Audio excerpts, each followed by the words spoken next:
pinaka-importante na kapag nabasa mo ang first time material, yung naapektuhan ka na agad. Maswerte na mapasama dito sa award-winning team na to. Napakagaling ng mga artista, mga kasama ko syempre sa buong ni Direk Zig. At sa mga preparasyon naman na ginawa ko dito, syempre kami ni Ruru, sanay kami sa TV. Madalas ako napapanood sa TV. Meron kami mga roles na ginagampanan na markadong characters na napapanood sa television halos araw-araw. So dito, minabuti namin na talagang ibahin yung mga characters namin in terms of look, sa pagsasalita. And by the way, ito kasi sa character ko na to, merong face dun sa kwento niya na kailangan niyang mag-sign language dahil dun sa trauma na naramdaman niya. Parang ayaw niya muna magsalita. So, yun, pinag-aralan ko rin po yung sign language or tinatawag na dito yung FSL. And ano pa ba? Yun lang, makikita nyo dito sa pelikulang to, mas less yung dialogue and makikita nyo kahit nagtitinginan pa lang, maintindihan nyo na kung ano yung gusto nyo payawatig ng kwento. Gusto nyo eksena. Pero Dennis, ano yung challenges physically niya? Siguro yung challenge dito ay yung kailangan mag-effort na baguhin yung itsura. Dahil yung role ko dito ay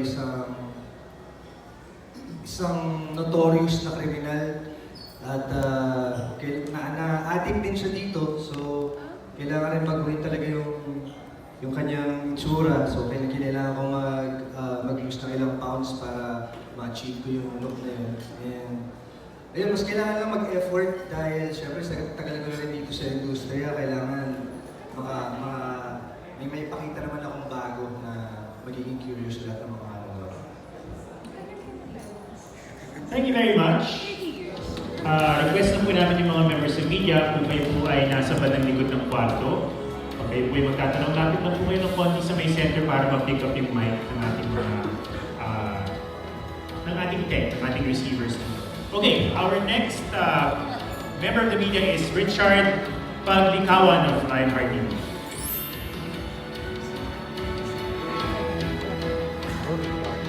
Hello, good afternoon. Yung question ko kay Miss Alessandra. So, hello, good afternoon. Last year, ikaw syempre yung pinanood namin sa Firefly. And ngayon, part ka ng Green Bones.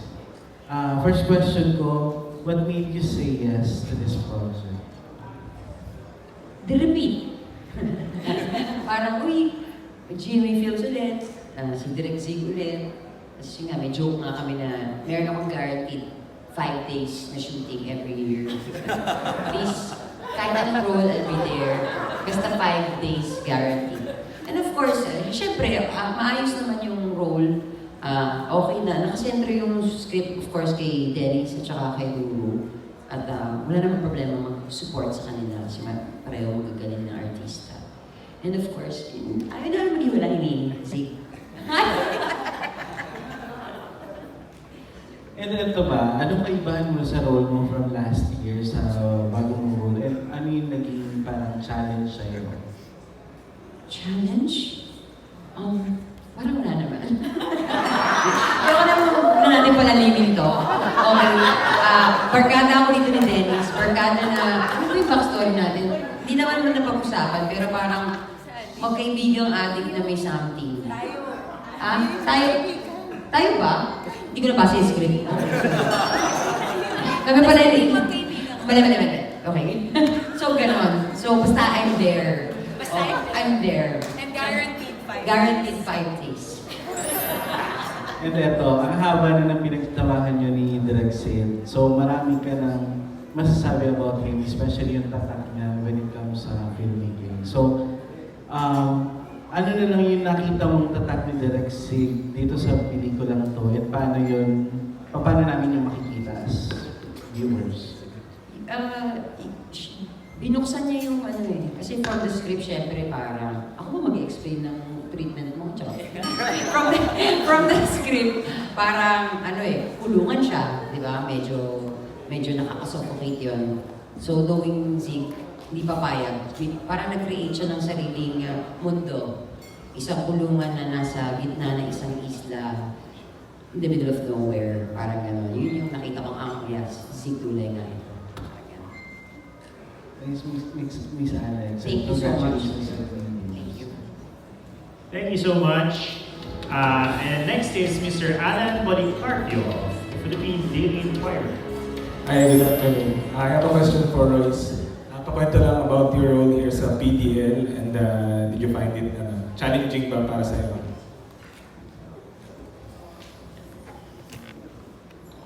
Hello, magandang hapon. Ako po dito ay isa sa mga PDL, mga prisoners, so kasama naman ni Dennis sa Bulungan. And siguro sa challenge din, yung looks, kasi binabago yung mga looks namin dito. Ayan, kasama ko rin sila Sir Rollins or Ronnie. Talaga binabago yung looks namin dito, pati yung paano kami umasta. So yun, pero tulungan naman eh. Suportahan lang sa isa't isa. Pero after playing the role, kumbaga ano yung pinaka-take away yung mga natutunan mo about kung paano sila yung buhay nila doon? Siguro natuto rin ako mag-sign language actually kasi tinuturuan din kami and siguro natutunan ko sa role or sa story na ginawa namin. Ano ba? Usapang hustisya kasi ito eh. Siguro ang hirap. Huwag ka na lang muna sigurong don't judge the book by its cover. Wow, English. Di ba? Tama naman. Kasi hindi natin alam, hindi natin nakikita yung tunay na istorya ng isang tao. So hanggang maaari, huwag natin siyang husgahan, alamin natin yung pinakatotoo. Hukayin natin yung pinakailalim ng istorya na pinanggagalingan ng tao bago natin siya husgahan. At saka kung masasabi ko, mabuti o masama siyang tao. So sa tingin mo, deserve nila ng second chance or second look ng mga PDLs? Ako para sa akin, yes. Kasi tao lang tayo eh. Nakakaramdam tayo ng iba't ibang emosyon. Depende sa galit, lungkot, saya na nakaramdaman natin. So, kung ipapakita naman ng tao na deserving sa second chance, bakit hindi? Okay, salamat. Thank you. Alright, don't judge the book. Next is Miss Kate Adahar of Random Republica. Hi, good afternoon. My question is for Wendell. Nabalitaan namin parang bad guy yung role mo dito. Gaano kasama yung pagka-bad guy? Good afternoon to everyone. Paano ba? Siguro masasabi ko talagang yung pagiging bad guy kasi siguro masasabi ko maraming klase ng pagiging masama ng isang tao. Sa nakita ko dito sa character ni Cruz, play the role of Cruz dito. Sa tingin ko yung pagiging bad guy niya because of his greediness. Greed siya masyado siyang maraming gustong punit sa buhay niya. That's why he will do whatever it takes para makuha yung gusto niya. So siguro doon din mapapanood ng mga manonood natin, kapwa natin na yun yung parang lesson naman doon sa character niya. Because of our desires, pwede tayong mapasama pag too much. So kung pwede kahit may mapahama ka ng tao para lang makuha mo yung gusto mo, eh mangyayari. So yun ganon siya kasama dito. And alam ko na kapag naipalabas ito, marami rin makaka-appreciate na in a way dito sa character na to, pwede palang dapat hindi pwede palang may aral dito sa pagiging masama. Hindi lang siya masasabi kung ginawa lang siyang masama para maging kontrabida lang ng dalawang or ng mga cast dito ng characters dito. Meron pinanggalingan bakit naging masama yung role ni Cruz po.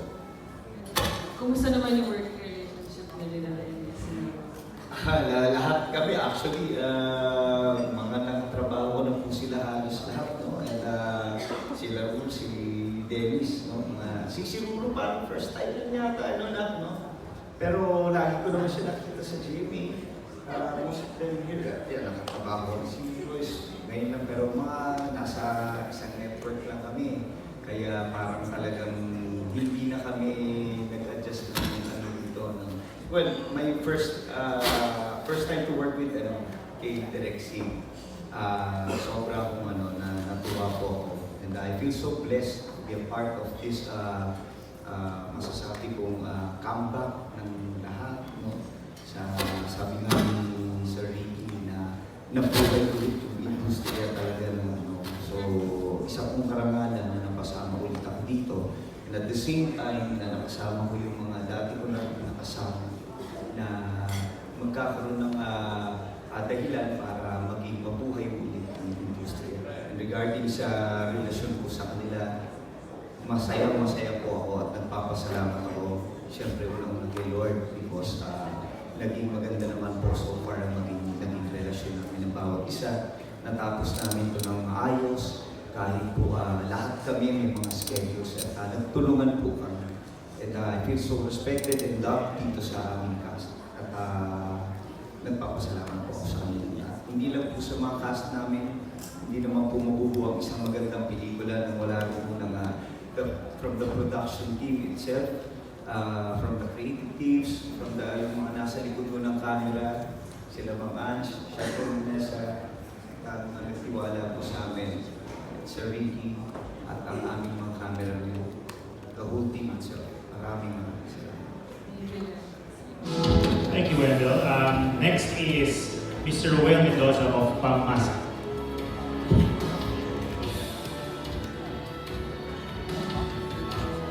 Hello. Good afternoon and congratulations sa buong cast ng Green Bones. Ayan, ang aking question ay para kay Miss Isa Calzado. Welcome back. Ito bing welcome back kapuso, Isa. Diba? Sorry na to. Hello, mga kapuso. Hi, Miss Annette, my friend, and everybody, Miss Nessa. Actually, hindi ko siya na-realize. And I remember being on the set, on the first, before po nun, hello, magandang hapon sa mga kaibigan natin, sa press. Thank you for having me here today. Hello, everyone. Hindi ko na-realize, sabi ni Miss Nessa, is this your comeback project with GMA? Sabi, is it? Sabi ko, hindi ko siya na-realize. Because when I read the script, I read it like a script of any other, like I read it as a script. And when I said yes to it, I said yes because it was a good script. Irregardless of who was producing it. Because the script stands and script is king, in my opinion. And of course, a director has to bring that to life. The pressure. And the actors, no pressure, all of us. So yes, ito po pala ang aking pagpabalik sa aking GMA. Sa aking, syempre pamilya ko po ng 10 taon at alam ni Miss Annette na mahal ko sila. Ayun. Para tayo may kausap na Hollywood actress. Ano po? Parang Hollywood actress dyan sa sa kinalalagyan mo, Isa. Dahil sa silver ba yun? And you are so gorgeous. You are so gorgeous. We are all beautiful. Thank you. I accept blessings. Nakakahawa yung ganda mo. Thank you. Ako si Amihan. Yes. Diba? Amihan season ngayon. Yes, ang anak ko po ay Amihan din. Amihan season. Yun. And how is it working again with Dennis, with Wendell, yung mga OG ng sa mga kapuso? Mga high school friends namin yan. Actually, si Wendell po hindi ko naka-eksena, pero si Dennis at si Alex, nakasabayan ko. Nung kailan lang? Nag-umpisa kami mga 5 years ago. Kaya tayo. Pero kami Globe TVC. First time namin ni Dennis talaga mag-act together in a scene. Kasi kahit dun sa Globe TVC namin dati, separate kami na nag-shoot. But how was it? It was like, it felt so familiar but also new. It brought me back to, my 20s. Alam mo na parang sila pa rin yung nakikita ko, and I looked at them and I thought to myself, wow, we've been through so much and we're still here. Thank you, Lord. Yun lang. And we still look the same. I would like to.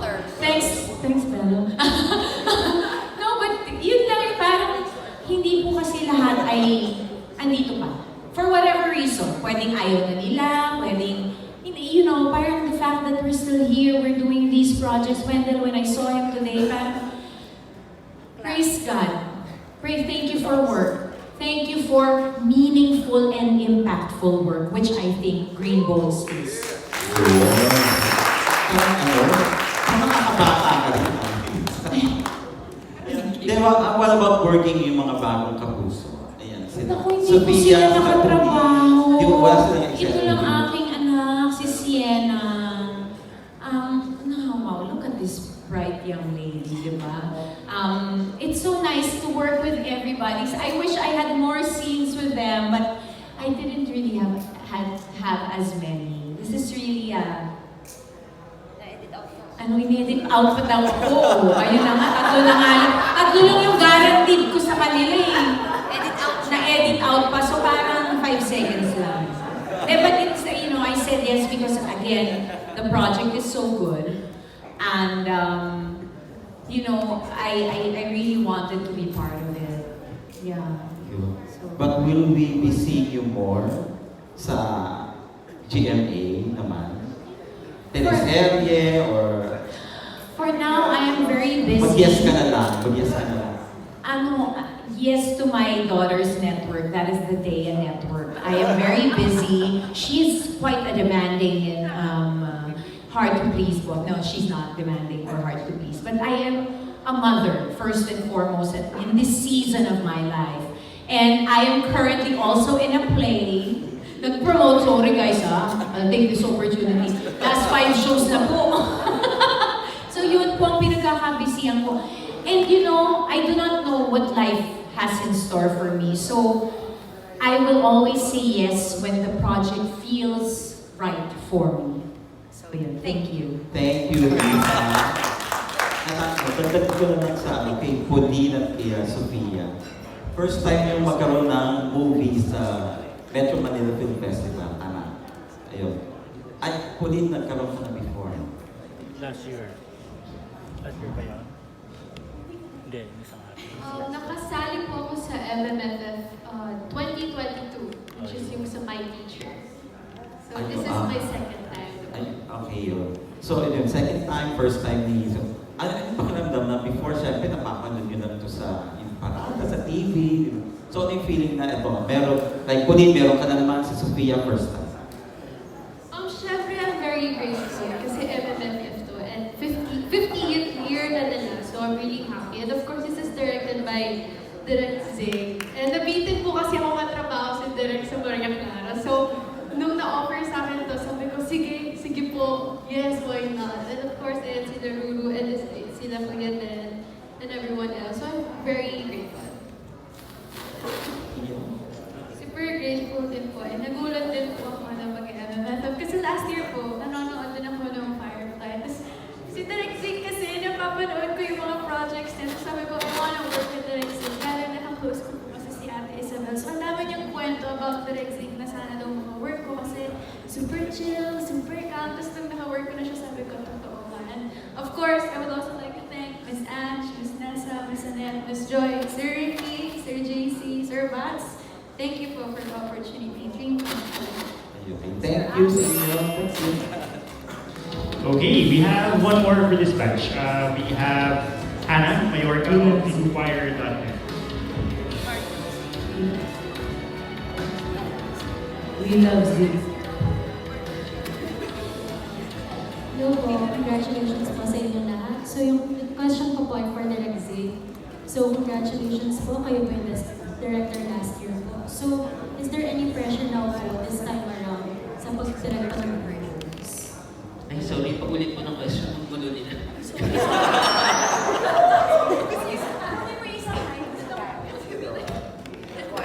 there any pressure na po this time around knowing po na kayo po yung best director last year? And then kailangan nila po yung best director achievement nyo with Green Bones?